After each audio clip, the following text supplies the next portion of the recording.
What's happening, guys? This is Q's Tips. I'm here with Empty Chest. This is another episode of the No XP Show. Today we're talking about RIGS, Mechanized Combat League. Yay for the PlayStation VR. Whoa. Yeah. This is one of the games that we were both really excited for, and we said that when we were talking about it on the demo disc. And this game definitely delivered for the price point that it was at, and I'm very happy with that purchase. Right off the bat, I gotta say though, I did get a little motion sickness, but I'm prone to that. I know Q didn't feel any of that at all. No, not at all. You lucky fucking bastard. Yeah, RIGS is everything I wanted it to be. It's exactly the game that I wanted it to be. You were sick when we first sat down to play this together, so I went hard for like 4 hours straight or something like that, just playing it nonstop. No issues at all with motion sickness. I have to say though, the more I return to this game, the less motion sickness I get. So anybody that's feeling that motion sickness with the VR, I suggest, just kind of power through it, give it what you've got. And I notice the playtimes keep getting longer and longer. Your brain kind of like gets used to it, just like anything else. Like if you do have those problems, just kind of give it a chance. Don't give up on VR, because it is a good experience and it's definitely fun. And some of these games will get better once your brain realizes that it's not real. So just power through it. You're gonna like it. Just keep trying. Yeah, let's talk about the controls a little bit. RIGS at its core is just a shooter. So your L2 and your R2 are your left and right guns, your left and right arms. Beyond that, there's two styles of control that the game offers you. With the first mode, you can kind of move with your left joystick and kind of aim the mech left to right with your view, but you also aim in that direction. So that's the one that they give you right off the bat, and we both didn't really like that. We went with the second one where the mech controls by itself and your aiming is its own thing. So you can aim to your side and shoot somebody running next to you, rather than trying to aim that way and start moving that direction towards that enemy. So we both preferred that, and it works really well. I definitely would suggest going with the second one, because it feels more like a regular shooter that you've played. Yeah, it's exactly the classic shooter style that everyone's used to with like Call of Duty, things like that. Left to right stick is just like moving around, strafing, all that stuff. Headset is going to be fine-tuning your shot, your aiming. So that was one thing that I had an issue with, was that the first hour of the game, I kept forgetting that I wasn't actually positioning the rig.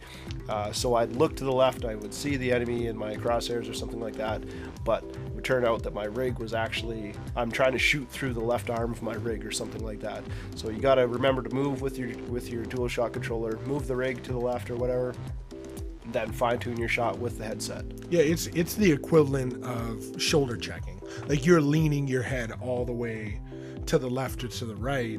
Of course, your arms or your weapons don't move that. Like seeing your mech from an outside view, like if you were even capable of doing that, it would look weird. So I understand that kind of aspect of it. The only thing that takes a little bit of finesse is actually getting used to the head tracking, which I think the more you play it, the better you get, because you're so used to fine-tuning with the joysticks and being able to pre-aim ahead of an enemy, and now you've kind of got to do that with your head. Like you got to look left to right to aim your gun up and down. So it takes a little bit of getting used to, but I think about the second round, we both kind of had that figured out. Like it wasn't dialed in 100%, but the more you play, the better you can get, just like any other game, or even like when we went from using D-pads to joysticks.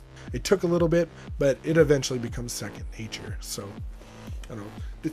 This game was fun, and it had some pretty cool game modes.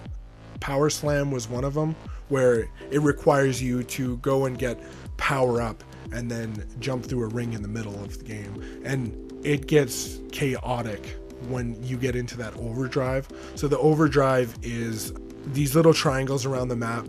You either get them from killing enemies or just collecting these little things. It doesn't take too much, But once you're in that overdrive mode, the announcer will let everybody know that you're able to go through that ring, so everybody's on you real fast. So it gets chaotic real quick in that mode. I thought it was pretty interesting, and definitely requires a lot more teamwork than some of the other modes do. Yeah, that'll be interesting. I'm hoping we haven't actually got to play online yet. We've only been playing the season mode. I'm hoping that when you get into online, that you can play with 2 friends or something like that. So all 3 of you will be trying to reach the same goal all together. With the season mode, you're playing by yourself, and you don't really know what the other 2 AI rigs are doing. So when you go into overdrive, you can kind of chain either by collecting the orbs or by getting a couple takedowns. So you shoot a couple people, you grab an orb, all of a sudden you're in overdrive, and you gotta get to the top of the ramp to get through that center ring. But then the announcer announces that you're in overdrive and you're by yourself basically. You don't know where your team is. You can see them on the mini map, but you don't really know. You can't really coordinate any kind of attack or anything. Yeah, or any game strategy, pretty much. Yeah, exactly. So hopefully on online you can actually get a team going with real people and get some strategy happening. Yeah. So going more deeper into the overdrive itself. So the overdrive is something that boosts your mech. It pretty much gives it 3 bonuses at the same time. So each mech has 3 levels it can cycle through whenever it wants to. One will allow your mech to run faster. The other one will heal your mech, and then the third one will give you stronger weapons. So when you're in that overdrive, it activates all of them at the same time. So you can run your healing and you can shoot a lot stronger, which comes into use and adds a different element. Like adding that to it really gives some strategy to the game, because you got to think about what mode am I in, what role am I playing for the team at that point, because I'm going to use my gunner if I'm in a defensive role, and then I'm going to bounce between my gunner and my healing, and then if I'm looking to score a point, I'm going to be jumping on my boost so I can get from point A to point B really quick. So that adds a real element, and that's where I see the esports really coming into this game and being able to finesse the game and really learn the depth. Like, it's really easy to pick up, but there is definitely depth to the game, which means there's going to be somebody online that's going to kick the shit out of you real hard when you jump in there, because he's going to know exactly how to play this perfect, right? So yeah, it's pretty easy to actually cycle through the different rig modes. The problem is that you got to remember to do that, because you'll stay in whichever mode that you chose the entire time that you're alive. So if you're trying to defend, but you've chosen the run fast mode, that's not doing you any good. You're standing at the end zone trying to take out the opposing team, and you're not even moving, but you're in the fast move mode. That's not going to do you any good. So you got to remember to cycle through the modes and always be on top of that. Yeah, I think the biggest one to remember too is like healing, like jumping back to, like, you die so fast in those other 2 modes if you're not cycling in between healing.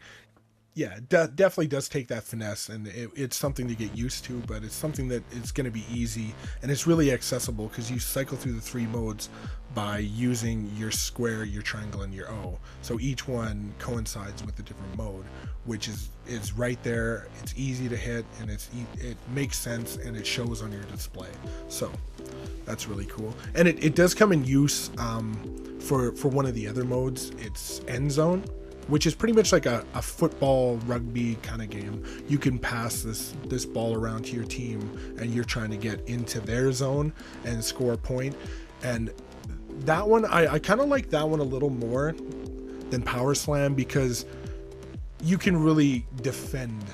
You can defend and attack properly with your team, where the other one's kind of more of a chaotic, just wide open. Like there's not a plan for somebody to be here or there. If they get their overdrive, they could be anywhere on the map. But with the ball, you know where they are on the map at all times and know what your goal is. And to achieve points, it's a lot easier to focus on that one object than focus on the whole team at once. So I definitely like that mode a lot more. And The third mode is Team Takedown, which me and Q haven't played that, and I think that's strictly going to be an online thing because it's just enemy versus enemy, take down the team. Whoever gets the most points wins. Yeah, it'll be just a team deathmatch kind of mode. It's less sporty and more attack. Yeah. Going back to Power Slam, I think that's more of like almost like an individual experience for a game mode, because it almost doesn't even matter what the rest of your team is doing, because you can go in overdrive at the same time as somebody else can go on your team can go in overdrive, and you're both going to go for that center ring at the same time. Whereas End Zone is more of like a team-based game. Like you're going to be passing the ball back and forth, and you can still achieve the overdrive, but it's just a bonus. It's not a requirement in End Zone. Yeah, it gives you that boost of having everything active at the same time. Yeah. It makes you a juggernaut for a brief second. Yeah, until you get shot up. Yeah, until you get shot up. But yeah, all in though, this game really provides like a good experience, and it really, right off the bat, the game really makes you feel the sporting event that it's trying to be, and being able to select different mechs, and each of them have their own power-ups and their own weapons, and I think there's four different levels, and then a base level that doesn't have any special on it. It has a lot of stuff to unlock, and you can also get sponsorships. They give you slight bonuses and different customizable stuff for your actual character to play around with. So it seems like they're giving you a lot to go in and accomplish in this game. So there's definitely a lot of replayability, and this game is an ongoing kind of 2K17 or NHL type game. Like it is a sporting game, and it definitely feels like that. And the way that they've got their unlockables, it's gonna be really fun, and I can't wait to see the level of finesse some of the characters or some of the online players are gonna have down the road real soon. yeah, exactly. One thing I would like to see in this game is an ability to lock the skill level in the season mode, because when you start playing, it gives you that initial game, kind of teaches you what you're doing, everything like that. And then the next game, you're just straight into the season.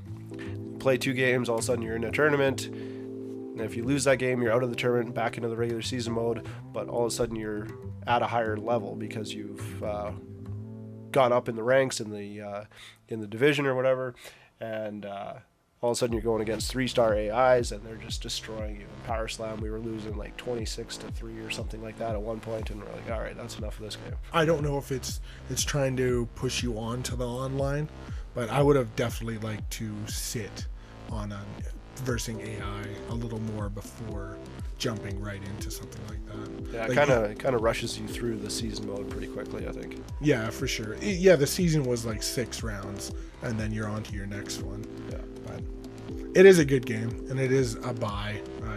I suggest anybody with the VR go and pick this up. It's good. Yeah, go get it. It's awesome. It's awesome. Anyways, guys, like always, leave a comment. Tell us what you guys thought of this game. Maybe leave your PSN down below, and we'll give you an ad, a friend request. But until next time, guys, take her easy.